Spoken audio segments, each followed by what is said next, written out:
This is Nilamita Shankar, and I welcome you to this podcast with engineer Shivam Shukla sir.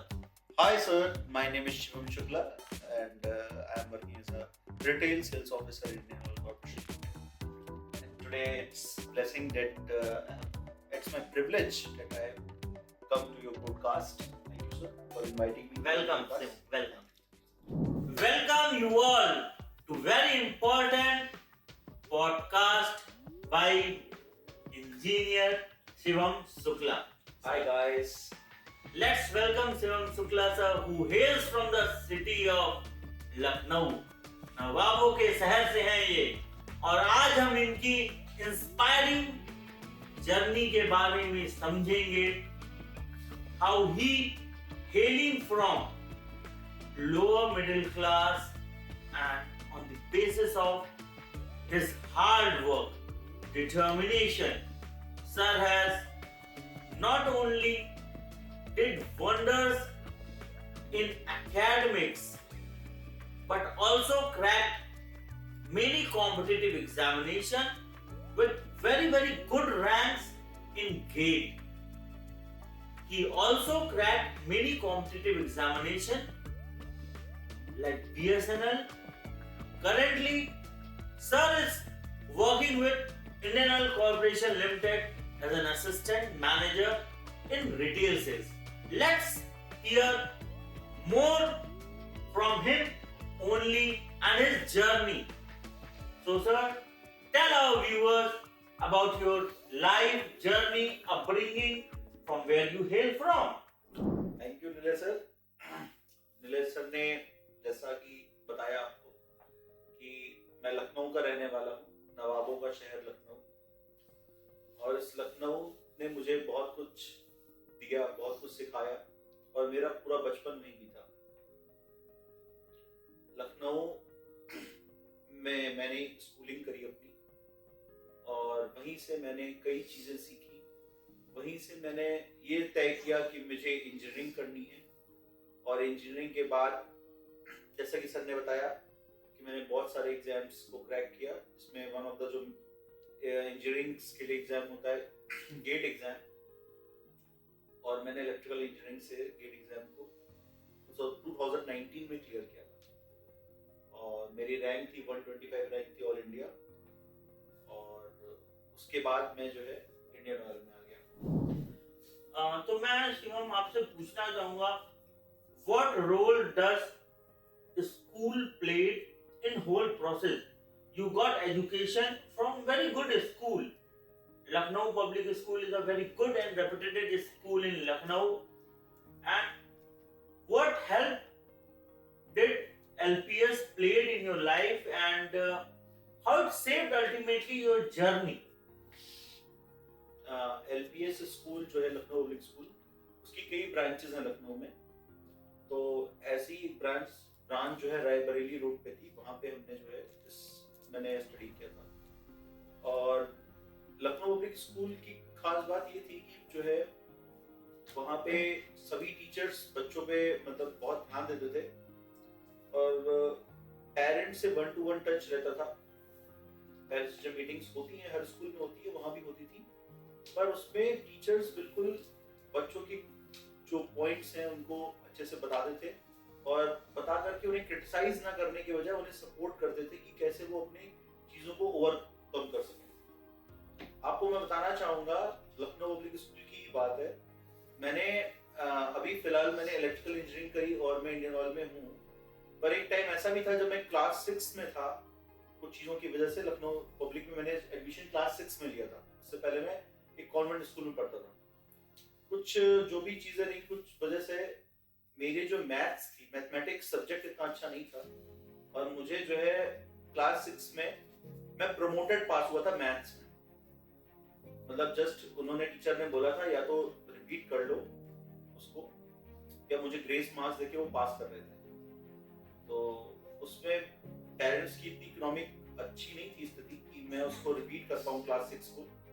तो मैंने parents ने और हमने request करी कि हम इम्प्रूव करेंगे, और उसके बाद मैंने क्लास 6 में प्रमोटेड पास कर दिया.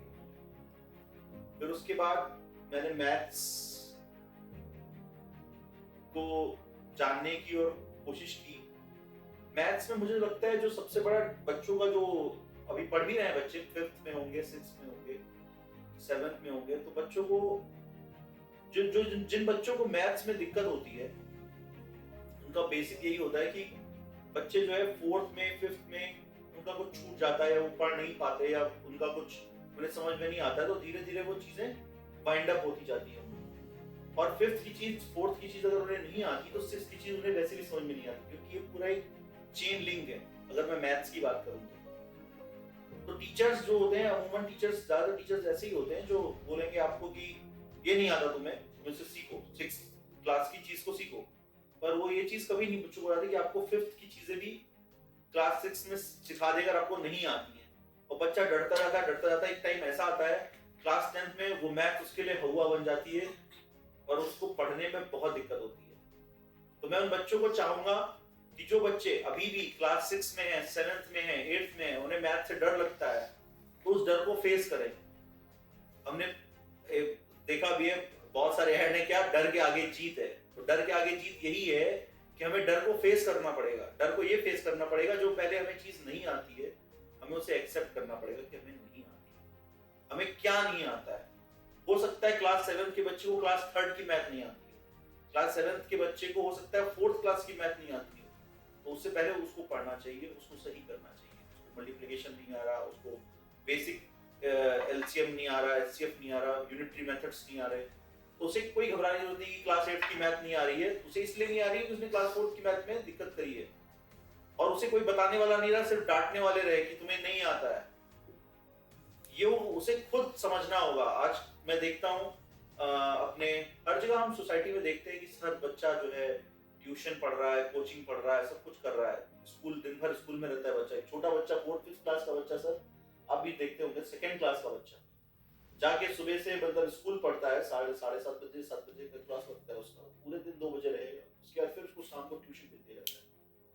तो इस तरह का हेक्टिक शेड्यूल हो गया है बच्चों का, लेकिन बच्चे उस डर को ये नहीं समझ पा रहे कि उस डर से उन्हें खुद उबरना है। तो आपका शिवम सर ओवरऑल अगर फॉर्मल 12th तक एजुकेशन की बात करें तो आपका इंटरेस्ट किस किस सब्जेक्ट्स में था? मेरा इंटरेस्ट, जो मेरा डर था, मैंने उसको फेस किया, जैसे कि मैं बताना चाहूंगा।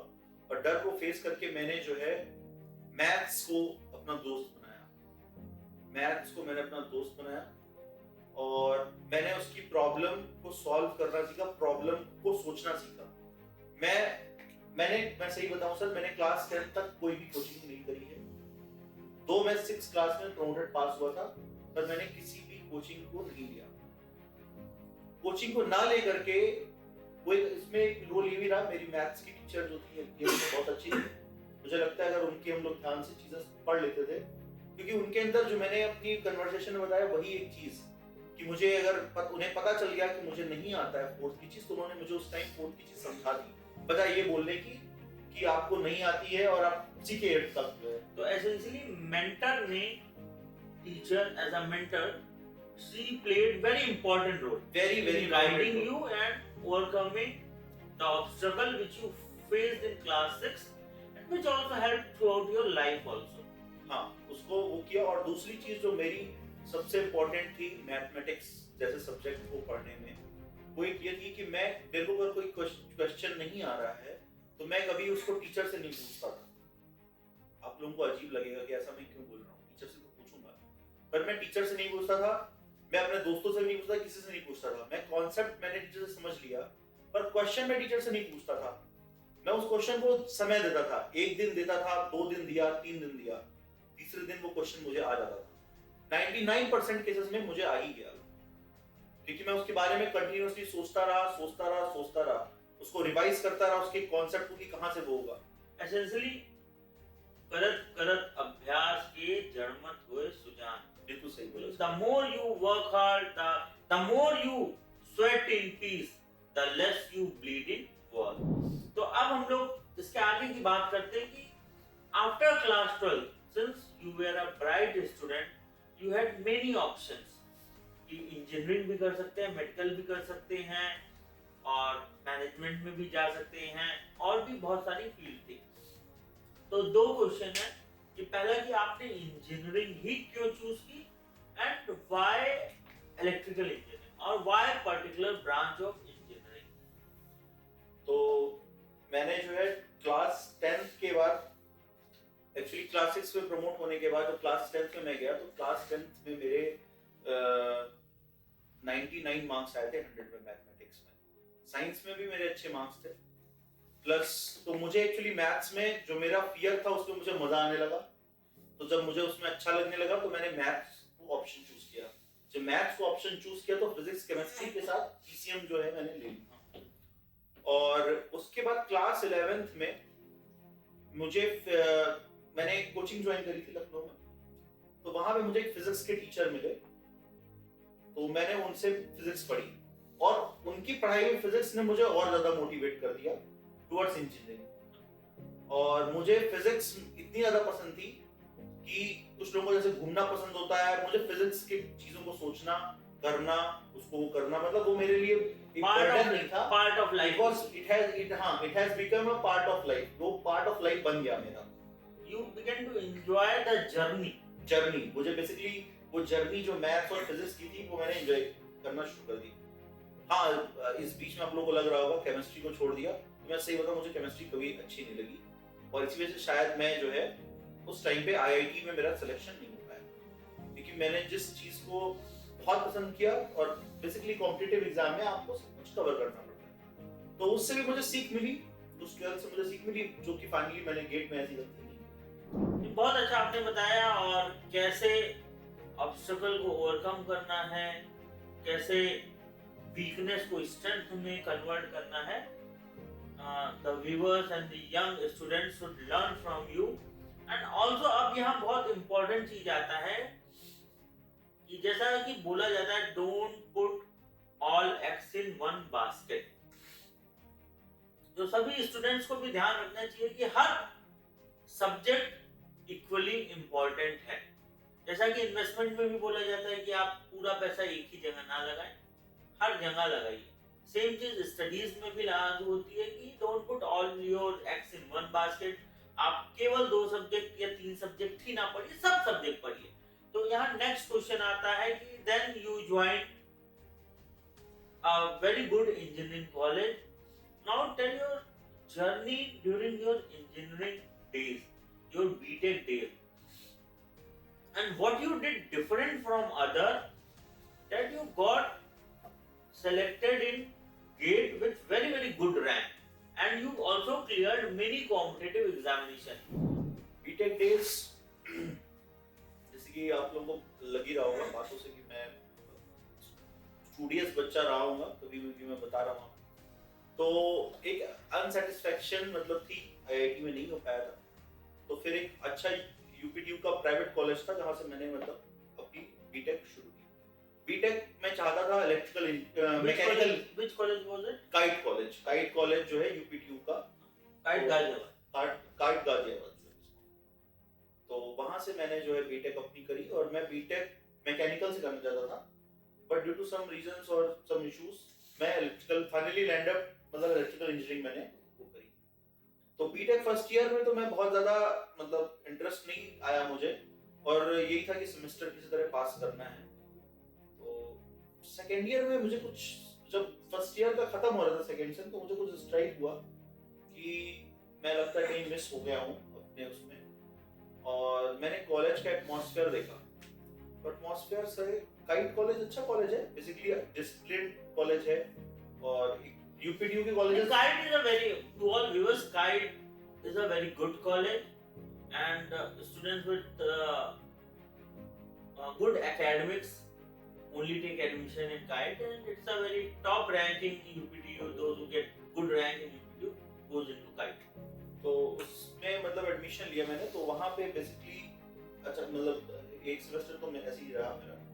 सेकेंड सेमेस्टर में मुझे लगा कि अब मुझे जो है यहाँ पे मैंने देखा तो यहाँ पे चीजें तो बहुत अच्छी थी, प्लस कुछ चीजें मैंने नोटिस की कि इलेक्ट्रिकल इंजीनियरिंग, मैंने अपने सीनियर से पूछा, जब आप जाते हो कॉलेज में तो बेसिकली हमारा, आप सब जाते व्यूअर्स, तो एक उद्देश्य यही होता है हमारा कि हमें पैकेज क्या लगेगा, हमारी किस कंपनी में सिलेक्शन होगा, तो ये हमें कैसे पता चलेगा? बेसिकली हमें पता चलता है या तो कॉलेज की वेबसाइट से पता चलता है, और जब आपने उस कॉलेज में एडमिशन ले लिया है तो आप सबसे पहले अपने सीनियर से पूछते हो जो 4th ईयर में है, या उन्हें देखते हो या उनके बारे में जानते हो। तो मैंने जानने की कोशिश की, तो मुझे ये पता चला कि हर साल काइट कॉलेज में, और ये स्टैटिक्स है, आप देख भी सकते हो, हर साल काइट कॉलेज में मैकेनिकल इंजीनियरिंग में रैंक आती थी, गेट में अच्छी रैंक आती थी, लोगों के सिलेक्शन। तो 5 इयर्स से ऐसा हाल था कि वहाँ कोई रैंक नहीं आ रही, तो वो मेरे लिए बहुत ही शॉकिंग था और बहुत ही चैलेंजिंग था। तो मुझे लगा कि कुछ चैलेंजिंग चीज मिली है मुझे करने के लिए, कि नहीं आ रही है तो क्यों नहीं आ रही है, और कहते हैं ना फन तभी आता है, मजा तभी आता है जब कुछ चैलेंजिंग चीज आपको मिले। तो मैंने इस चैलेंज को एक्सेप्ट किया और मैंने सेकेंड ईयर से ही अपनी पढ़ाई को थोड़ा उस तरह से मोल्ड कर दिया। उसके लिए मैंने जो मेरी अवेलेबल एसेट्स थे कॉलेज की, लाइब्रेरी थी तो लाइब्रेरी का यूज किया, एनपीटीईएल के लेक्चर्स थे उसका यूज किया, सारे ही जितने अच्छी अच्छी बुक्स थी अपने आईआईटी के फ्रेंड्स वगैरह से भी पूछा और मैंने अपनी स्टडी शुरू कर दी। क्योंकि बेसिक्स तो अच्छे थे, फिजिक्स के बेसिक्स अच्छे थे। हाँ ये जरूर है, इलेक्ट्रिकल में आने के बाद केमिस्ट्री छूट गई थी मेरे से, तो मुझे वो बर्डन नहीं था केमिस्ट्री का। मैथ्स एंड फिजिक्स में मेरे को पहले से इंटरेस्ट था, तो मेरे को धीरे धीरे इलेक्ट्रिकल इंजीनियरिंग में इंटरेस्ट डेवलप हो गया। और इलेक्ट्रिकल इंजीनियरिंग एक वास्ट सब्जेक्ट है, मतलब मेरी जो ब्रांच थी वो इलेक्ट्रिकल इंजीनियरिंग नहीं थी, वो थी इलेक्ट्रिकल एंड इलेक्ट्रॉनिक्स इंजीनियरिंग। तो मैंने इलेक्ट्रॉनिक्स भी पढ़ी है, इलेक्ट्रिकल भी पढ़ी, तो उससे मुझे बहुत ज्यादा मजा आया। और एक चीज और मैं पूछूंगा यंग स्टूडेंट के लिए कि मैं देखता हूँ आज के कल के समय स्टूडेंट जो है मतलब they lost track during BTech, मतलब लॉस्ट ही नहीं, they completely lost track during BTech, and it's not that they don't want to work hard but somehow they are getting lost in the maze of things. So how did you maintain the consistency during your BTech days कि इतना interest develop किया आपने electrical engineering में and ultimately the result paid off with your very good ranking rate. So how did you maintain constant focus for 4 years that helped you to get very good ranking rate? बहुत अच्छा question पूछा sir आपने, और ये जो आपने question जो पूछा है ये लगभग हर इंजीनियर या हर कॉलेज स्टूडेंट जो अब एडमिशन लेता है 12th के बाद, तो उसकी लाइफ में फेज आता है, ये एक एज होती है। और हम लोग की भी थी, लोग भी उसमें एडमिशन हुआ था, और जाहिर सी बात है आपको पता है काइट कॉलेज जो है गाजियाबाद नियर दिल्ली है, एनसीआर है, एनसीआर रीजन है। तो लखनऊ से एनसीआर पहली बार पेरेंट्स से दूर गए थे, और वहाँ पे कॉलेज में जो फ्रेंड्स होते हैं वही हमारे पेरेंट्स कह लीजिए, वही हमारे फ्रेंड फिलोसोफर एंड गाइड। हाँ, फ्रेंड फिलोसोफर एंड गाइड वाली वो रहती है। तो हम लोग उनकी चीजों से इन्फ्लुएंस होते हैं, देखते हैं। तो मैंने इसमें एक चीज ये देखी कि मैंने अपना गोल कि मुझे अपनी लाइफ में कुछ करना है, ये मेरी सोने से पहले हर रात मैंने उसको सोचा। जब तक मैं कुछ नहीं बना तो मेरे को कोई नहीं पूछने वाला, तो मुझे खुद अपने लिए कुछ करना है, मतलब अपने लिए कुछ करना है, ये सबसे पहले अपने माइंड में होना चाहिए। नहीं क्या मतलब ये तो उसके लिए हमें हर रात ये सोचना होगा कि अभी हम कहाँ पर हैं, और जो फ्रेंड सर्किल है या कोई है वो सब कोई हमारे साथ है, लेकिन जब रिजल्ट आएगा या कोई चीज जब हमारी जॉब के लिए आएगी या हमारी लाइफ से रिलेटेड चीज आएगी, तो सिर्फ हमारे पेरेंट्स हैं हमारे साथ, और हमारा वो हार्डवर्क रहेगा जो हमें पे करेगा आगे चल के। तो बेसिकली, और रही बात जैसे बताया सर ने, रिलेशनशिप्स भी डेवलप होते हैं। मेरा भी एक रिलेशनशिप था, उसको मैंने कन्वर्ट करके फाइनली मैरिज में कन्वर्ट भी कर दिया, और लेकिन मैंने उसको पढ़ाई में कभी वोट नहीं किया। मेरी वाइफ और हम सेम कॉलेज में थे, और right now she is working in Intel, और वो भी इलेक्ट्रॉनिक्स से थी, और हम लोग साथ में पढ़ते थे। तो इसका मतलब ये है कि हमने जो है उस गोल को कभी मिस नहीं किया, हम अभी हाईजैक नहीं हुए। तो उसके लिए सबसे इंपॉर्टेंट है कि इस सब्जेक्ट को रटो नहीं, समझो, ठीक है? जब समझोगे तो अपने आप इंटरेस्ट आएगा। फिर एक लाइफ का अपना एक गोल होता है, एक अपने लिए आदमी कुछ करता है, ताकि जब आप अपने लिए कुछ करोगे, जब आप अपना काबिल बनोगे, तब आप समाज के लिए कुछ कर पाओगे। तो वो होना चाहिए। कुछ लोग बोलेंगे कि नहीं आप अपने बारे में ही सोचते रहे, या आपने समाज के लिए भी क्या किया, तो बेसिकली समाज के लिए तो तब कर पाएंगे हम जब अपने लिए कुछ काबिल बन पाएंगे। So what were your co-curricular and extracurricular activities during your BTech time या graduation time? And आप क्या advise करोगे students को? Should they participate proactively in co-curricular and extracurricular activities और not? और आपकी क्या रही है? मेरी तो खैर मैंने बहुत ज्यादा तो खैर उसमें पार्टिसिपेट नहीं किया था, पर एंजॉय खूब किया मैंने। हमारे यहाँ इपॉक होता था और बेसिकली इपॉक में हर तरह का पार्टिसिपेशन रहता था। हाँ नहीं, मैंने भी थोड़ी एक दो जगह तो पार्टिसिपेट मैंने भी किया है। आई थिंक मेरे को याद आ रहा है, मैंने एक रंगोली कॉम्पिटिशन, मुझे रंगोली आती नहीं थी बट मैंने ग्रुप के साथ हेल्प करी थी जो है। और बेसिकली मुझे सिंगिंग पसंद है तो मैंने सिंगिंग थोड़ा बहुत, और बाकी वहाँ पे मेरा ये मानना है कि ये सब चीजें हमें करनी चाहिए। इससे हमारा ब्रेन डेवलप होता है, ब्रेन मल्टी डायमेंशन में वर्क करता है और ये हमें बहुत चीजें सिखाता है, जो कि अभी हम लोग जॉब में भी देखते हैं। सर ऐसा नहीं कि हम लोग जो बुकिश लैंग्वेज से पढ़ रहे हैं और वही हमारे काम आती है। हमने कैसे अपने इवेंट को देखा, कैसे हमने चीजों को ऑर्गेनाइज किया, कैसे हमने चीजों को कोऑर्डिनेट किया, ये सब चीजें हमें सीखने को मिलती है। प्लस हॉबीज हमें हमारे माइंड को रिलैक्स भी करती है। जैसे मैं म्यूजिक सुनता हूँ और म्यूजिक में मेरे को काफी वाइड इंटरेस्ट, मतलब बहुत ही वाइड इंटरेस्ट है। मैं मतलब बेसिकली मैं न्यू सिंगर्स को भी सुनता हूँ, इस एरा के सिंगर्स हैं जैसे कि ये श्रेया घोषाल है, अरिजीत सिंह है, और मैं एक एरा है जो उदित नारायण, सोनू निगम तो अभी भी गा रहे हैं। ये एक एरा जो इन लोगों का था, ये वाला, इनको सुनता हूँ। और मैं मोहम्मद रफी, अशोक, किशोर कुमार, लता मंगेशकर, इनको भी सुनता हूँ। And even I like Pakistani singers also, some of the old Ghulam Ali, Rahat Fateh Ali Khan. और मुझे ऐसा लगता है कि जो सिंगिंग है, इवन मैंने इंडिया के जो पुराने जो सिंगर्स हैं, जैसे कि जो क्लासिकल सिंगर्स हैं, पंडित जसराज रहे, पुराने हसन मेहंदी, और ये लोग, इन लोगों को भी मैं बहुत ही एडमायर करता हूँ। और मुझे लगता है ये हमारा कल्चरल हेरिटेज है, जिसको हमें मतलब प्रोटेक्ट एंड प्रिजर्व करना चाहिए और आगे बढ़ाना चाहिए। यस, कि स्टूडेंट्स के लिए कंपटीशन बहुत इंपॉर्टेंट चीज है और किसी भी कंपटीशन को क्रैक करना एक फंडामेंटल्स हर के लिए सेम रहता है। तो how did you clear GATE examination? What sort of preparation you did during your BTech and after BTech also that helps you to crack multiple government examination? GATE exam का जो structure है वो ऐसा है कि इससे अगर आपने इसकी प्रिपरेशन इंजीनियरिंग का कोई बैकग्राउंड से कर रहा है, उसके बाकी जो इंजीनियरिंग से रिलेटेड एग्जाम्स हैं वो वैसे भी क्लियर हो जाएंगे।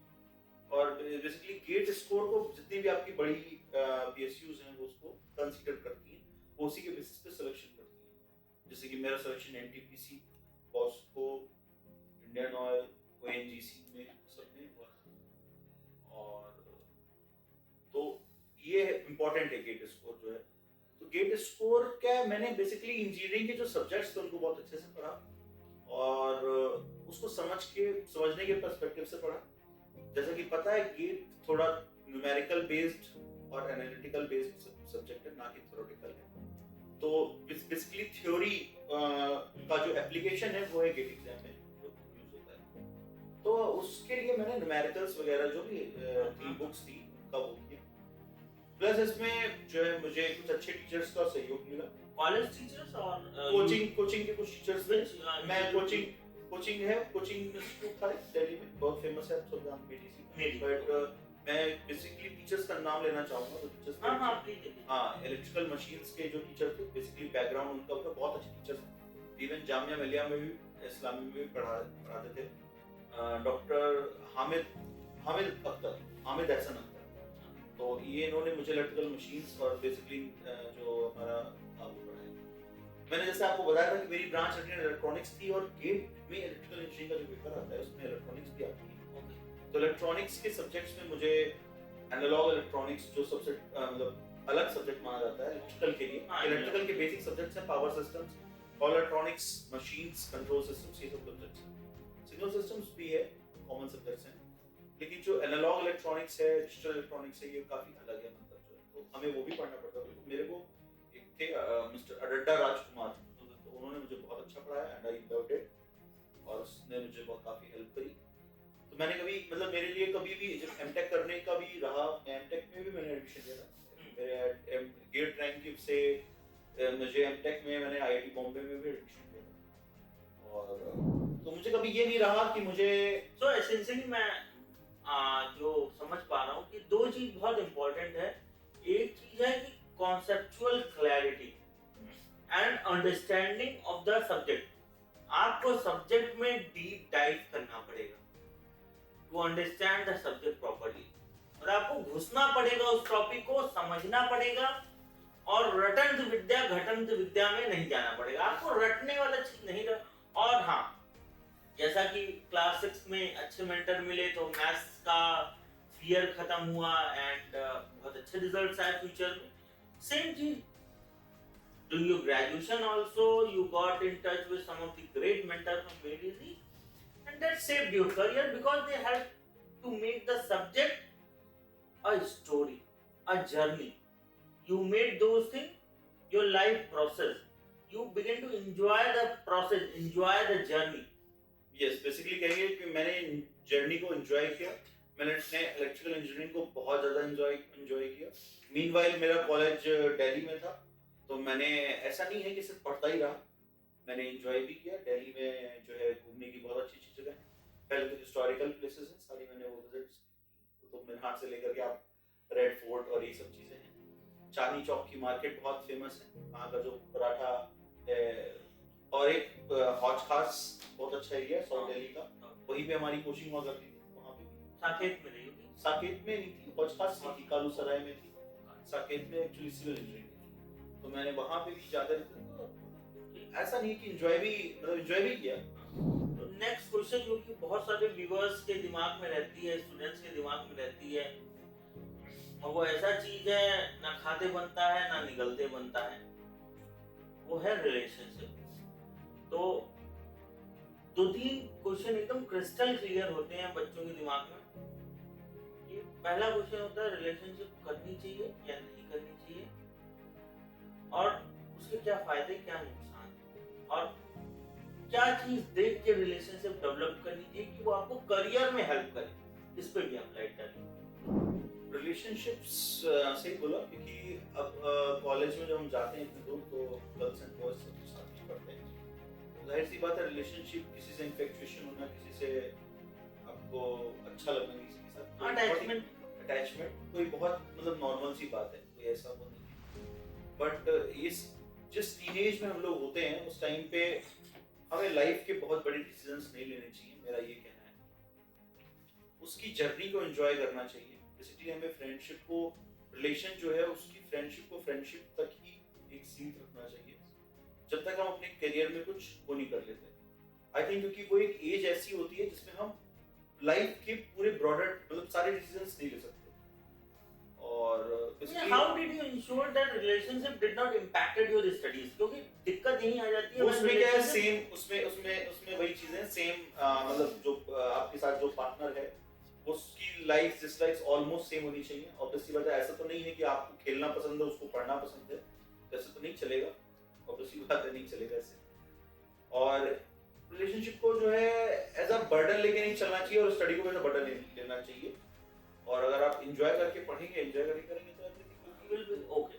हाँ, लेकिन मैं फिर भी यही कहूंगा कि एक सर्टेन एज पे हमको बहुत ज्यादा दूर के डिसीजंस नहीं लेने चाहिए रिलेशनशिप के टर्म्स में। अब बात करेंगे एक नेक्स्ट वेरी इंपॉर्टेंट फेज की, आपके लाइफ की।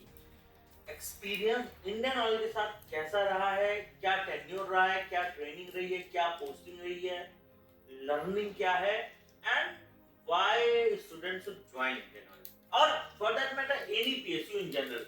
हम लोग किसी एक की बात नहीं कर रहे हैं, क्योंकि ये लक होता है। So your journey in Indian oil and why students should join PSU and why not they should join PSU.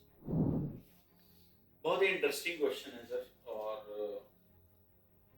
ये क्वेश्चन जो बच्चे पढ़ रहे हैं इंजीनियरिंग और गेट एग्जाम सभी भी दे रहे हैं, तो उनके दिमाग में आएगा।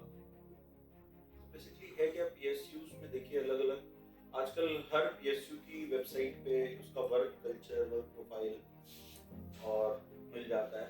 तो ज्वाइन करने से पहले हम उसको देख सकते हैं कि वो किस सेक्टर में काम कर रहा है, और उसके गोल्स हमारे गोल्स कितने लाइन हो रहे हैं। तो इंडियन ऑयल जो है मेरे लिए बहुत अच्छी जर्नी रही। इंडियन ऑयल एक महारत्ना कंपनी है और गवर्नमेंट ऑफ इंडिया का सबसे one of the biggest PSU मानेंगे, one of the leading PSU है। और उसमें हमने जब सिलेक्शन लिया तो हमें बहुत ही मतलब अच्छी ट्रेनिंग मिली हमें और बेसिकली गुड़गांव में हमारा वो हुआ था इंट्रोड्यूस करके सिलेक्शन करके गुड़गांव में थोड़ा ट्रेनिंग दिया गया। फिर In Gurgaon, there is an institute by the name of IIPM, Indian Institute of Petroleum Management, a world-class institute with world-class infrastructure and facilities where Indian oil officers get trained. It is a phenomenal experience for any Indian oil officers who joins it. वो training का समय जो 22-25 दिन का होता है, that is a phenomenal place and phenomenal journey and an experience which no Indian oil officers forgets during his lifetime. Indian oil is divided into various divisions: refinery division, marketing division, pipeline division, business development division. अभी जो sir posted है वो marketing division में है। अब marketing division में बहुत important चीज है रिटेल आउटलेट, जो कॉमन पार्लेंस में बोलते हैं पेट्रोल पंप। उसके अलावा है gas, Indian gas, the brand Indian, उसका अपना बहुत बड़ा सेटअप है। From plant that is bottling plant to distributorship. Retail outlet का अपना बहुत बड़ा सेटअप है, from refinery to terminal to retail outlet, then आपकी व्हीकल्स में, गैस आपके घर में। Then there is a very important thing which we all forget. There is a division, there is a department in marketing itself, that is a lube department, the world class servo. तो जो India का एक syncretic culture है, you learn those things also. While being in Indian Oil, you get transferred to variety of places, different states. You learn and understand the different culture, diversity, geography, sociology of different places, and it adds to your experience. और Indian oil में भी बहुत सारी profile है, and they keep switching you between lube, LPG, retail, HR. So it's a variety of experience. So sir, please share your experience in Indian Oil when you joined as an officer. Indian oil join करने के बाद मुझे ऐसा लगा कि मैं officer बन गया हूँ, बेसिकली सबको लगेगा। और काफी लोगों ने मुझको मतलब घर पे भी और ये बहुत ही उत्साह और हर्ष की बात है। इंडिया में आज की डेट में government job is the key to success, is the passport to success.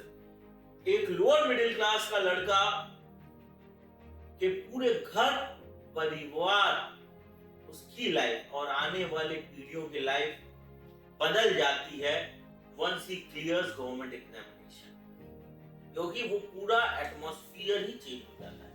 Please करें। हाँ, तो यही रहा, काफी सपोर्ट मिला लोगों का और काफी अप्रिशिएशन भी मिला। और मुझे लगता है ये जो इंडियन ऑयल की अचीवमेंट थी, इसने मुझे काफी जो है मतलब रिकॉग्निशन भी दिया इससे। और मैं उन सभी का थैंक्स करना चाहता हूँ कि जिन्होंने इस जर्नी में जो इंडियन ऑयल तक मैं पहुंचा उसमें मेरा सहयोग किया। मेरे टीचर्स, मेरे पेरेंट्स और मेरे जो भी फ्रेंड्स एंड कलीग्स। और इंडियन ऑयल की जो जर्नी है, इंडियन ऑयल में एक ऑफिसर को मतलब आने से पहले उसे कुछ नहीं मालूम होता है, लेकिन उसके बाद उसे नर्चर किया जाता है। और बेसिकली जिस डिपार्टमेंट में हूँ, रिटेल सेल्स, ये इसको फेस ऑफ इंडियन ऑयल बोलते हैं। यहाँ पे मैं आया तो मुझे बोलते लोग फेस ऑफ इंडियन ऑयल है। रिटेल सेल्स एक ऐसी प्रोफाइल है इंडियन ऑयल की जो आपको डेवलप होने के लिए हर तरह से, क्योंकि इसमें वर्क ही ऐसा है कि आपको सोशली भी कनेक्ट रहना है, पब्लिक से भी कनेक्ट रहना है, अपने हायर एंड्स ऑफिसर से भी कनेक्ट रहना है, अपने कस्टम, अपने डिस्ट्रीब्यूटर्स से भी, अपने जो डीलर्स शिप है उनसे भी आपको कनेक्शन रखना है। तो बेसिकली ये आपको बहुत चीज़ करता है। कई बार हमें गवर्नमेंट, कई बार क्या हमेशा ही हमें, बिकॉज हमें पंप को लगाने के लिए एनओसीज चाहिए होती, तो हमें डिस्ट्रिक्ट अथॉरिटीज से और हर तरीके से लोगों से हमें इंटरेक्ट करना पड़ता है। तो ये आपको बहुत ही इनरिच करता है, आपके कई मतलब अच्छे कॉन्टैक्ट्स बनते हैं और आपके चीज़ें आपकी डेवलप होती हैं। और इसके अलावा जैसे कि सर ने बताया कि और भी डिविजन्स हैं इसमें, उसमें भी हम अपना कैरियर देख सकते हैं। जैसे हमारा रिफाइनरी डिवीजन, उसमें भी बहुत अच्छा एक्सपीरियंस होता है। कई चीज़ें जो specially for chemical engineers and petrochemical engineers के लिए तो बहुत ही अच्छे, mechanical engineers, even electrical engineers के लिए भी हमें कई चीज़ें, इतना बड़ा सेटअप होता है वो कि हमें सीखने को मिलता है। तो एक चीज ये बताइए कि सक्सेसफुल और व्हाट डिफरेंस, अभी तक हम लोगों ने बात किया what differentiate between a good student and a bad student essentially. अब बताइए what differentiate between a good officer and a bad officer. मेरे हिसाब से चीज़ें बेसिक्स पे ही, जो बेसिक्स मैंने बताया वो ऐसा नहीं कि बेसिक्स पे पढ़ाई पे लागू होते हैं। जैसा कि मैंने कहा कि आपको ये आपके अंदर होना चाहिए कि मुझे कुछ करना है। अब वहाँ पे ये जो सोच थी मुझे कुछ करना है अपने लिए, अब आज ये अचीवमेंट हो गई तो मुझे कुछ करना है अपनी जिस भी ऑर्गेनाइजेशन में हूँ मैं, जिस कंपनी में हूँ उसके लिए या पब्लिक लिए। एज अ पब्लिक सर्वेंट, हम लोग भी पब्लिक सर्वेंट हैं, तो पब्लिक सर्वेंट हमें पब्लिक के लिए हम कितना बेहतर कर सकते हैं, हमारी चीज़ें कितनी हम और अच्छी करें, इम्प्रोवाइज करें ताकि ऑर्गेनाइजेशन का भी बेनिफिट हो और पब्लिक इंटरेस्ट में चीज़ें हैं। तो ये तभी हो पाएंगी जब हमारा गोल क्लियर होगा। हमारा गोल इसमें भी क्लियर होना चाहिए। अगर हमारा गोल क्लियर नहीं है तो ऑर्गेनाइजेशन के विजन से हम हट जाएंगे। तो एक अच्छा ऑफिसर वही है जो हमेशा, जैसा कि मैंने बताया, कि एक अच्छा स्टूडेंट वही है जो हमेशा याद रखे हर रात सोने से पहले कि हाँ मुझे अपनी लाइफ में क्या गोल अचीव करना है। उसी तरह एक अच्छा ऑफिसर ये उसे अपने जो गोल्स हैं वो ऑर्गेनाइजेशन के गोल्स के साथ अलाइन होने चाहिए। जो उसको अलाइन कर लेगा वो एक अच्छा ऑफिसर कहलाएगा। एक अच्छे ऑफिसर्स की यही होती है कि वो इसकी जो हमने स्टूडेंट लाइफ में सीखा, डिसिप्लिन होना चाहिए, अपना जो भी हमारा है, जो हमें वर्क के प्रति हमें डिवोशन ऐसा होना चाहिए, और अपने साथ हमें अपनी मेहनत को मतलब वो करना है। हाँ, इसमें कुछ लोगों को डिप्रेशन भी हो जाते हैं सर, आप देखते हैं एंजाइटी इश्यूज भी हैं, डिप्रेशन भी है, और इवन कॉलेज डेज में भी देखिए लोग जो है स्टडीज से कई बार छोड़ करके smoking and all these things में पड़ जाते हैं। तो मुझे लगता है सर इन चीज़ों से बचने के लिए मेडिटेशन, योगा सब फॉलो कर सकते हैं।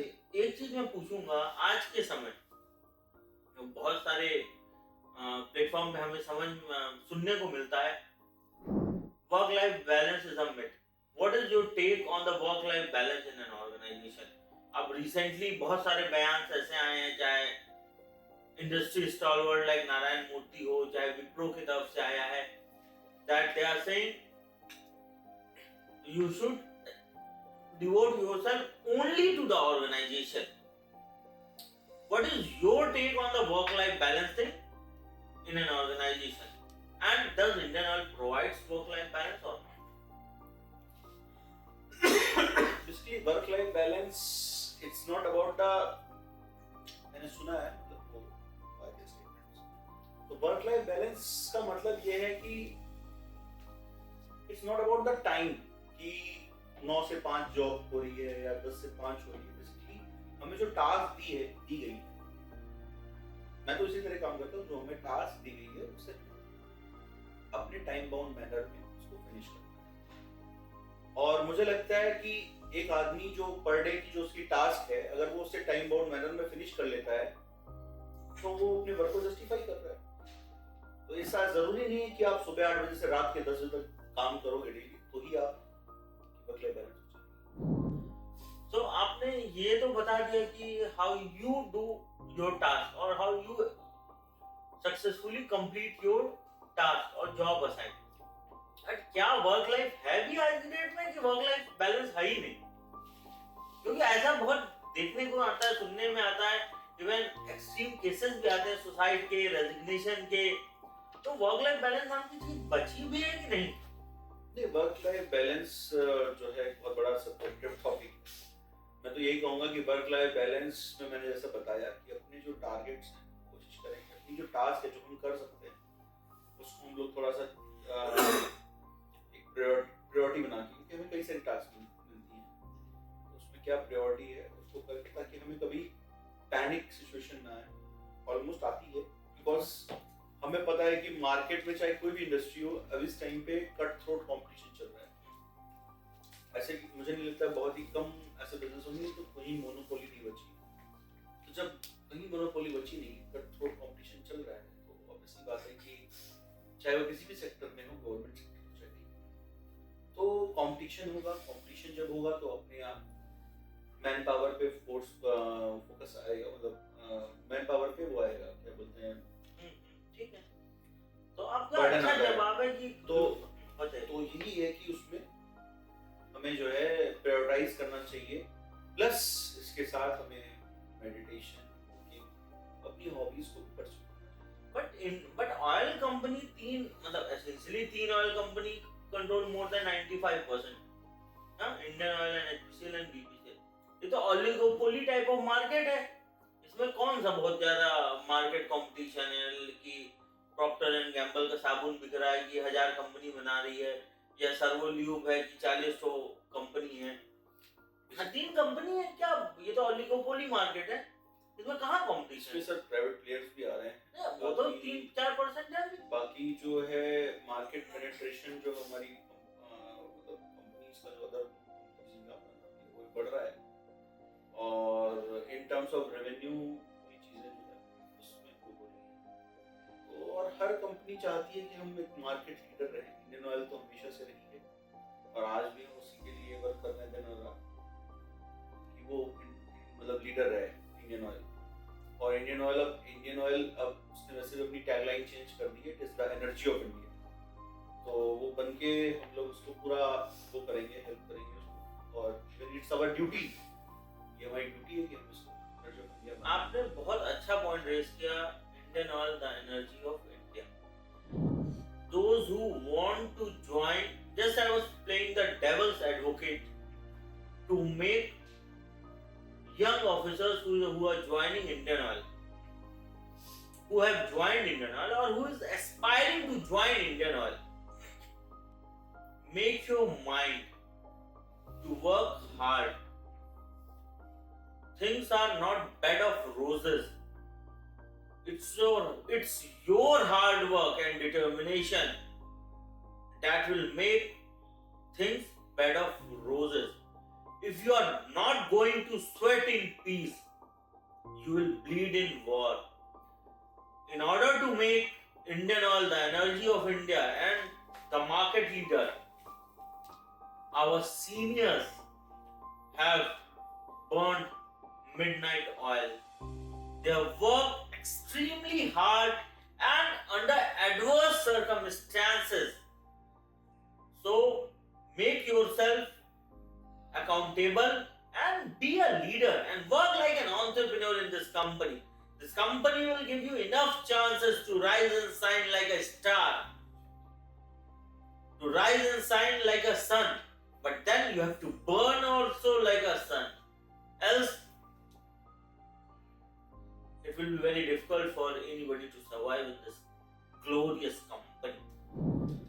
So you have been in Indian Oil for the past 6-7 years. Yes. So what were the lighter moments in Indian Oil? What were your lighter moments? I understood and we all understood that you have worked a lot and you have focused on your goal and throughout your life. Tell us about the lighter moments of Indian Oil. Lighter moments Or incidents also. Share some incidents. Lighter moments यही हैं जो हमने join जब किया था। तो एक तो ट्रेनिंग के टाइम पे बहुत ही अच्छा रहता है, अच्छे होटल्स में हमें स्टे मिलता है, और Basically 5-star hotels, not Basically less five. than that. Yes yes, And IIPM where we talk, it's a 7-star facility. तो वैसा रहता है बेसिकली। और उसके बाद में जो फ्रेंड सर्कल मिलता है, जैसा कि सर ने बताया भी और आप सबको पता भी है कि इंडियन ऑयल पूरी कंट्री में है। हमें सारे officers from different cultures, different background, different states से मिलते हैं ट्रेनिंग के टाइम पे, जो हमारे मतलब एक्सपीरियंस को और एनरिच करता है। फ्रॉम जिसमें हम डिफरेंट लैंग्वेज के बारे में भी सीखते हैं, डिफरेंट लोगों के कस्टम्स के बारे में सीखते हैं, फूड बिहेवियर्स के बारे में सीखते हैं, और हम लोग साथ में रह करके चीज़ों को डिस्कस करते हैं।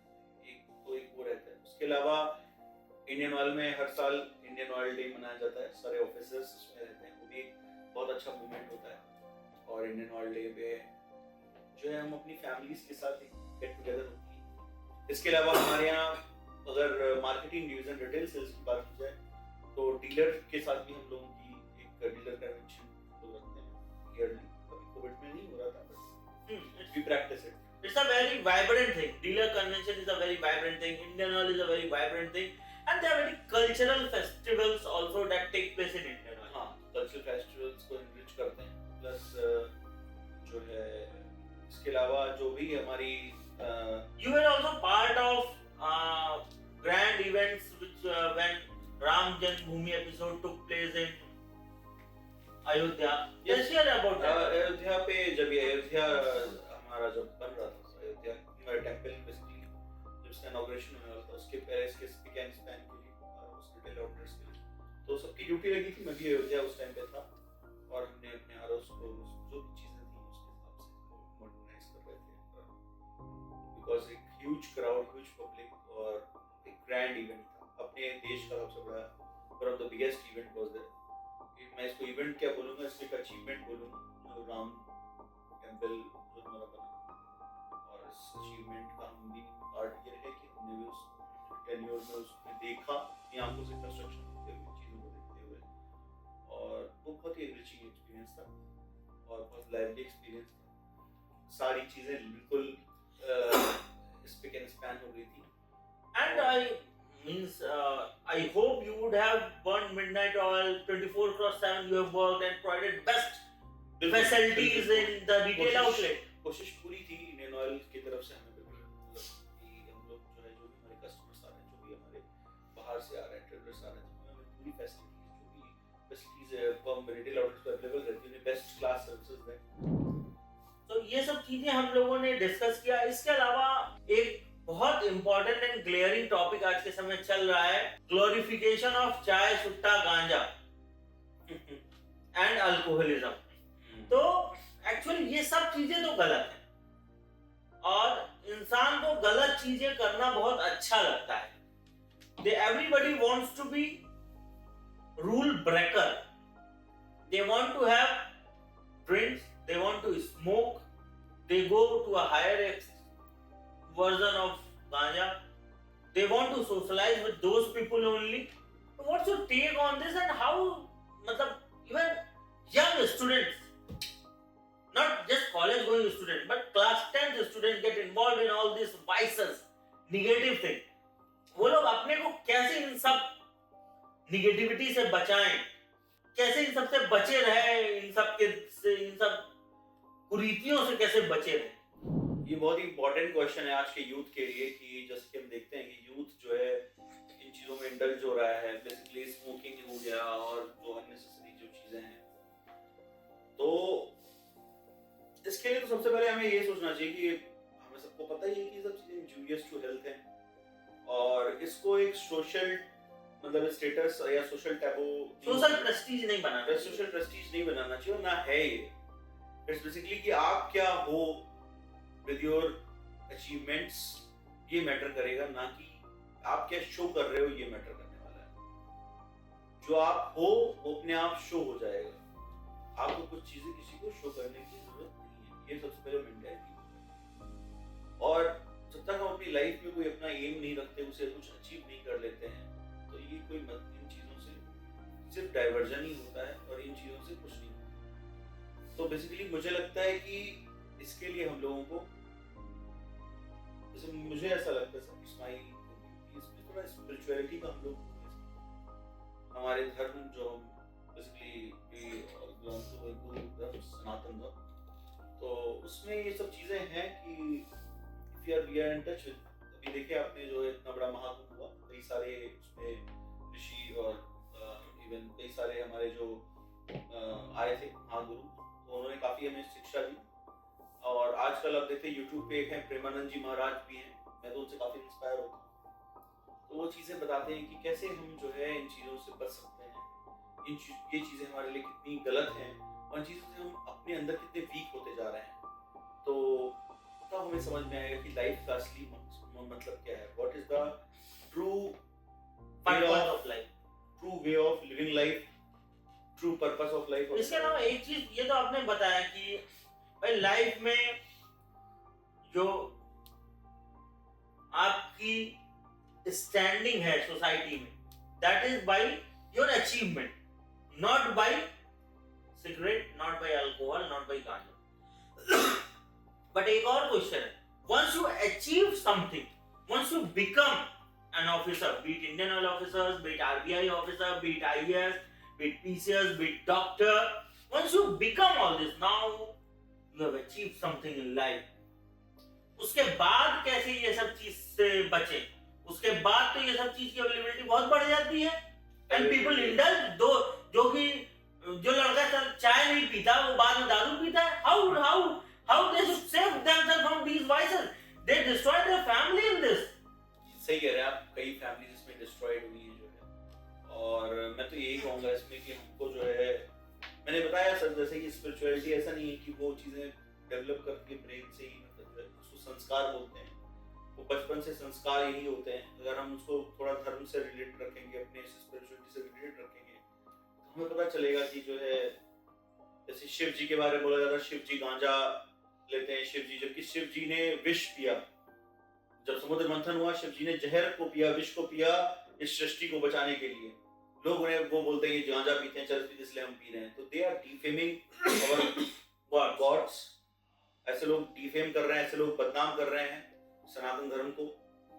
भगवान शिव ने दूसरों को बचाने के लिए, सृष्टि को बचाने के लिए जहर पिया, विष पिया, इसलिए उनका नाम नीलकंठ पड़ा. तो मुझे लगता है कि ये सब चीजें रुकनी चाहिए और ये सब चीजों के लिए पेरेंट्स एक अहम भूमिका निभा सकते हैं कि जब बच्चे अपने, जब अब आजकल जो भी हो रहे हैं, तो apart from giving them this education, जो हमारी नॉर्मल एजुकेशन है, कॉमन एजुकेशन है, जो हम स्कूल में पढ़ रहे हैं, उसके अलावा हमें संस्कार भी देने बहुत ही जरूरी हैं. इसके लिए वो संस्कार कोई ऐसी सेट ऑफ रूल्स और वो नहीं है, वो धीरे धीरे इम्बाइब होंगे. अगर हमने वो संस्कार बच्चों को दे दिए तो वो फिर आगे उन्हें हेल्प करेंगे, इसमें उन्हें अपने अच्छा बुरा, क्या उनके लिए धर्म से चीजें सही हैं क्या नहीं है, ये हमारे स्क्रिप्चर्स में, हमारे धर्म्स में ऑलरेडी लिखा हुआ है. So, बहुत ही अच्छा चीज आपने पॉइंट आउट किया कि whether it's a school going student, whether it's a college going student, or whether they are officers or some businessmen per se, everybody should stick to basics of Hinduism, spirituality, yoga, God, focus, and they should read good books also, so that they don't indulge in these vices.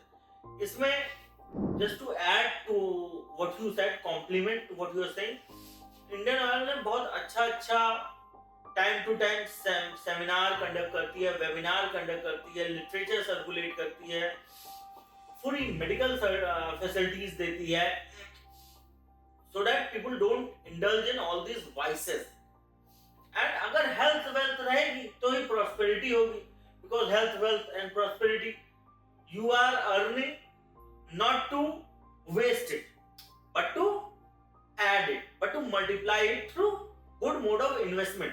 Indian Oil investment की भी आपको training देती है, तो Indian Oil आपका हर ढंग से ख्याल रखती है और हमारी ये रिस्पॉन्सिबिलिटी है कि अपनी हेल्थ मेंटेन रखें, ताकि we should be always be a productive employee, productive entrepreneur. सही वर्ड तो एंटरप्रेन्योर है, productive entrepreneur throughout our journey. एक नेक्स्ट एंड बहुत इंपॉर्टेंट क्वेश्चन है, आज के समय विस्फोट किया है, वो है कि सोशल मीडिया से कैसे बचें. दारू से तो बचने के लिए आप बता दिए कि ध्यान कर लो, योगा कर लो, बाबा जी को सुन लो. अब सोशल मीडिया से बचने के लिए क्या करें? तो इसलिए एक चीज और बात है कि सोशल मीडिया शोषण करती है लोगों का. क्यों? क्योंकि मोबाइल से ही पढ़ाई होती है, लैपटॉप से ही पढ़ाई होती है, तो इंस्टाग्राम रील कैसे बंद हो, यूट्यूब कैसे बंद हो, फेसबुक कैसे बंद हो भाई? इंस्टाग्राम मतलब सोशल मीडिया. मेरा ये कहना है इस मामले में, मेरा ये कहना है कि आज की जो जनरेशन है वो बहुत प्रिविलेज्ड है. मैं इसको अदर वे बोलूंगा कि आज की जनरेशन बहुत ही प्रिविलेज्ड है कि उसके पास यूट्यूब है, उसके पास व्हाट्सएप है, उसके पास सोशल मीडिया है. तो उसमें सारी इंफॉर्मेशंस, ऐसा नहीं है कि सब सिर्फ बुरी इंफॉर्मेशन ही है, बुरी चीजें ही हैं. ये हमें चूज करना है कि हमें देखना क्या है. उसी यूट्यूब चैनल में हमें 50 ऐसे चीजें मिल जाएंगी, जितने भी मैंने बताया आपको. मुझे इंजीनियरिंग के लेक्चर्स चाहिए थे, कोचिंग जाना पड़ा, ये जाना पड़ा, मुझे लगता है आज वो सारा मटेरियल आपको YouTube में लाइव मिल जाएगा, और इसी तरह से ही वर्ल्ड क्लास मटेरियल मिलेगा आपको, वर्ल्ड क्लास चीजें मिलेंगी आपको प्रैक्टिकल। कई बार होता है बच्चे स्कूल में होता है कि उन्हें चीजें पढ़ रहे होते हैं, उन्हें प्रैक्टिकल नॉलेज नहीं होती है। वैसे हमें, आपको याद होगा क्लास 6 वगैरह में ज्योग्राफी में माउंटेन्स पढ़ाते हैं, जब आता है वॉल्केनो क्या होता है, माउंटेन्स क्या होता है, अर्थक्वेक्स क्या होते हैं, बेसिकली एक छोटी सी पिक्चर बनी होती थी ब्लैक एंड व्हाइट, लेकिन आज हम उसको यूट्यूब से देख सकते हैं कि क्या वॉल्केनो है, कैसे अर्थक्वेक हो रहा है, कैसे क्या वीडियो है। तो ये एक वो है कि हमें उसमें देखना क्या है। दूसरी बात है, इसी तरह व्हाट्सएप पे इंफॉर्मेशन शेयर करना, लिटरेचर को शेयर करना, थॉट्स को शेयर करना। बेसिकली हमारा लाइफ में जो बॉर्न हुए हम एक थॉट को शेयर करने के लिए, एक्सप्रेस करने के लिए ही आए हुए, तो उसमें ये मदद कर रहा है। बट इसको हमें कैसे सही उसको यूटिलाइज करना है, ये हमें आना चाहिए। तो बेसिकली इसके लिए हमें शिक्षा देनी होगी पेरेंट्स को या बच्चों को सीखना होगा जो समझदार हो चुके हैं। क्लास 6-7 में बच्चा समझदार हो जाता है, उसे पता होना चाहिए कि क्या चीजें उसे आगे ले जाएंगी, क्या चीजें उसे पीछे ले जाएंगी, तो उससे उसे हेल्प मिलेगी। तो मुझे लगता है कि social media, YouTube is an asset, but you should know how to use it and what to see. The whole thing depends on the uses of anything. If we are using things in a proper way, it will be a boon only.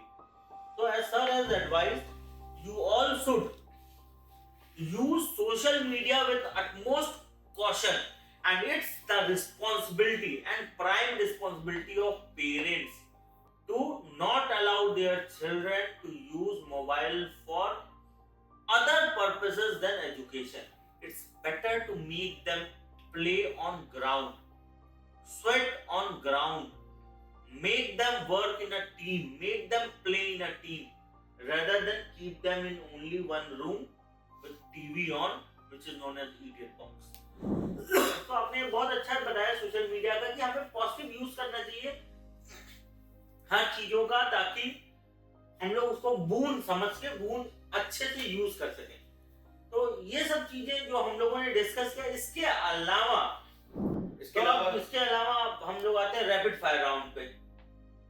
Book और YouTube, book, water और cold drink, water, Chinese और south Indian, south Indian, which one in South Indian, which dish? idli dosa. You like idli dosa? It's my pleasure that I have been in South India and Kerala, and I enjoyed. Which place in Kerala? It was Alleppey. Alleppey. So, Known as Alapura in Malayalam. Atal Bihari Vajpayee or Narendra Modi? Atal Bihari Vajpayee. Jawaharlal Nehru or Subhash Chandra Bose? Both were good. Their respect. Akbar or Ashok?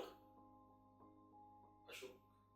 Who do you think played most important role in Indian struggle for independence? I think all the warriors, even a small soldier to a big leader, all have given their blood to.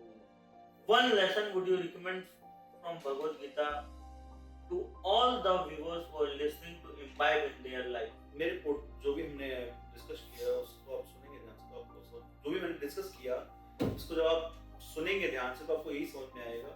मैंने ये बोला कि कर्म किए जाओ, फल की चिंता मत करो। भगवद गीता में कि कर्म में ही हमारा अधिकार होता है, कर्मण्येवाधिकारस्ते, कर्म में ही हमारा अधिकार है, फल में नहीं। तो हमें ईच डे अपनी जर्नी को एंजॉय करना है, ना कि हमें सिर्फ अपने अचीवमेंट को, कि हमें क्या अपने अचीवमेंट के बारे में सोचना है, but we don't have to, मतलब उसके बारे में सिर्फ सोचते नहीं रहना है, एक्शंस को लाना है। डेली जब हम एक्शंस करेंगे तो अपने आप उसमें अचीवमेंट हो जाएगी। प्राइवेट ऑर्गेनाइजेशन और गवर्नमेंट ऑर्गेनाइजेशन, सब्जेक्टिव मैटर, कुछ लोगों के लिए प्राइवेट हो सकती है, but I prefer government organisation. now tell in brief the most important thing, what role and how your parents shaped you for all these what you have achieved in your life. Contribution of your parents, mother, father and sister. Contribution basically mother का भी रहा, father का दोनों का रहा। और What sacrifices they made? How did you? Sacrifices ये रहे कि मदर ने भी मतलब जो है शॉप रन करती थी, फादर को हेल्प किया उन्होंने, दोनों लोगों ने मिल करके मतलब जो है का वो नहीं था जिस हिसाब से मैं जिस स्कूल में मैंने पढ़ाई करी है मैंने इंजीनियरिंग, तो उसमें उनका जो भी इन्वेस्टमेंट्स वगैरह थे उन्होंने कैसे अरेंज किया है, it was very tough at that time. और उन्होंने कभी हमें इस चीज़ की कभी महसूस नहीं होने दिया कि मतलब हम कोई ऐसे मतलब हमें किसी चीज़ की कमी नहीं महसूस होने दी। बेसिकली किसी भी मतलब एजुकेशन के सेक्टर में कभी हमें ये नहीं सोचना पड़ा कि मुझे ये चीज़ चाहिए या वो है तो उसके लिए मुझे कभी सोचना पड़ा हो या मुझे उसको वो करना पड़ा हो। उन्होंने हमेशा एजुकेशन के लिए मुझे हमेशा प्रमोट किया और हेल्प किया, मतलब मॉरली भी फाइनेंशियली भी हर तरह से। और सचिन उन्होंने कभी तेंदुलकर, प्रेशर नहीं दिया कि आप मतलब कुछ परफॉर्म कर ही दोगे तो वो भी बहुत बड़ा एस्पेक्ट है मिडिल क्लास में।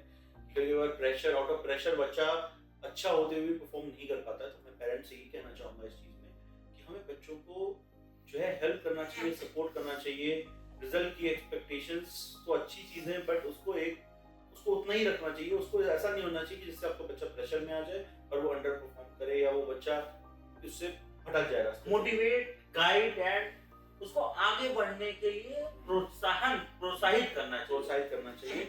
और ऐसा जरूरी नहीं है कि बच्चा सिर्फ पढ़ने में, उसकी और भी स्किल्स होती हैं बच्चों की। तो अगर वो किसी और चीज में इंटरेस्ट लेता है तो हमें उसको उस चीज में उसको सपोर्ट करना चाहिए। ऐसा नहीं है कि सिर्फ पढ़ना इज वेरी इंपॉर्टेंट, और ऐसा नहीं कि सब मैथ्स ही पढ़ करके ही वो हो जाएंगे। और तो मल्टी डायमेंशनल, इसलिए देखिए इतने सारे सब्जेक्ट्स बनाए गए, तो हमें सबको सपोर्ट करके आगे बढ़ना चाहिए। Which sports do you like the most? Sports में तो क्रिकेट, वैसे मुझे क्रिकेट तो मैं ज़्यादा खेल नहीं पाता हूँ बट क्रिकेट मुझे देखना पसंद है। हाँ, मुझे स्विमिंग एंजॉय लगता है और स्विमिंग में यूज कर मतलब अच्छा लगता है। Shooting I also like, shooting जो राइफल शूटिंग वगैरह है मैंने वैसे ट्राई नहीं करी, मेलाज वगैरह में गई, but I love it. So choose one player whom you like the most. Sachin Tendulkar or Sania Mirza? Sachin Tendulkar, Roger Federer or Sunita Williams? Sunita Williams. Why? Science student हूँ। सुनीता विलियम्स मुझे लगता है कि उसने अपनी लाइफ अभी देख रहे थे हम लोग कुछ स्पेस में कहीं वो फंस गई थी, उसने अपनी लाइफ को सैक्रिफाइस करने का भी उसका वो है कि वो उसने ऐसी अचीवमेंट करी है। Which business leader do you like the most? I think Ratan Tata, because socially भी उन्होंने मुझे लगता है काफी लोगों को सपोर्ट किया इंडिया को। And apart from India, which apart from India मुझे लगता है ये जो अभी Elon Musk, because Elon Musk इसलिए बोलूंगा बिकॉज फॉर हिम मतलब नथिंग इज इम्पॉसिबल। वो ऐसी वियर्ड थिंकिंग और उन पे रिसर्च कर रहा है जेट मेक इस मतलब जिस पे जो है लोग जनरली लोग ट्रेडिशनल चीजों पे ही वो करते हैं। तो which political leader in India do you like the most? Among the current political leaders who are alive. Among the current political leaders, I must say, among the current political leaders, It seems India is lucky. You are taking so much time. current India Like leaders, political leaders? I think all of them have some Positive and negative. positive and positive things. I don't. Yeah, one more thing. I don't look negative things in the person because that are useless for me. For me is to learn some positive vibes, positive thing from each and every person. I think all the politicians have some because they have become politicians, so they have something unique. That's why they have become politicians. So all have some positive aspect, and I love it. Very good. And you have also mentioned that you like to sing. So sing some of one or two song which you like the most. I think so. You must join with that singing. No, you should carry on. Sing one song which you like the most. पापा कहते हैं बड़ा नाम करेगा, बेटा हमारा ऐसा काम करेगा, मगर देखो कोई जाने है मेरी मंजिल है कहाँ। कोई इंजीनियर का काम करेगा, कोई बिजनेस में अपना नाम करेगा, मगर देखो कोई न जाने है मेरी मंजिल है कहाँ। पापा कहते हैं बड़ा नाम करेगा। Thank you. Last but not the least, अब वो क्या हो रहा है? आपके closing remarks for the audience and how they should carry forward themselves.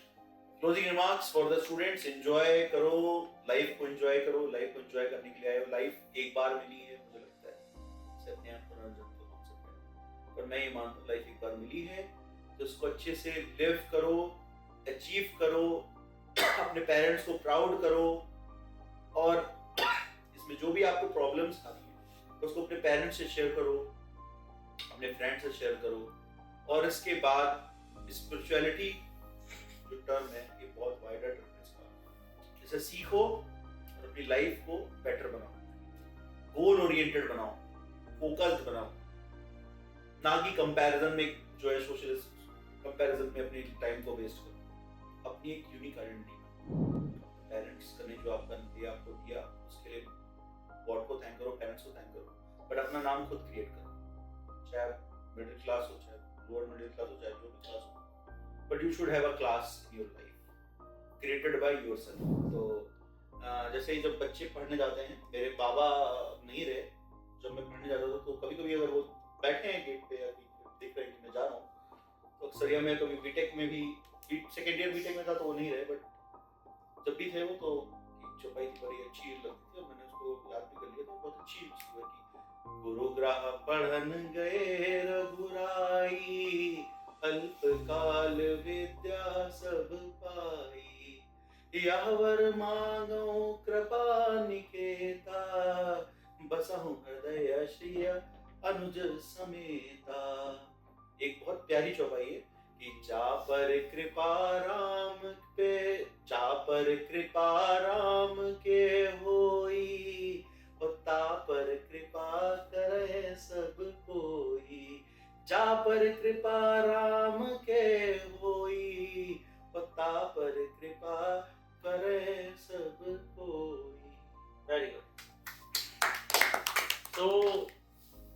So this brings us to the end of this wonderful and marvelous podcast with Sri Shivam Shukla sir.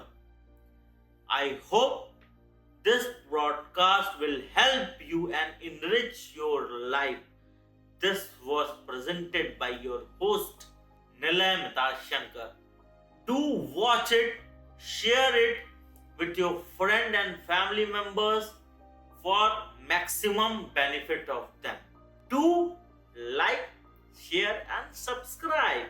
And share and subscribe.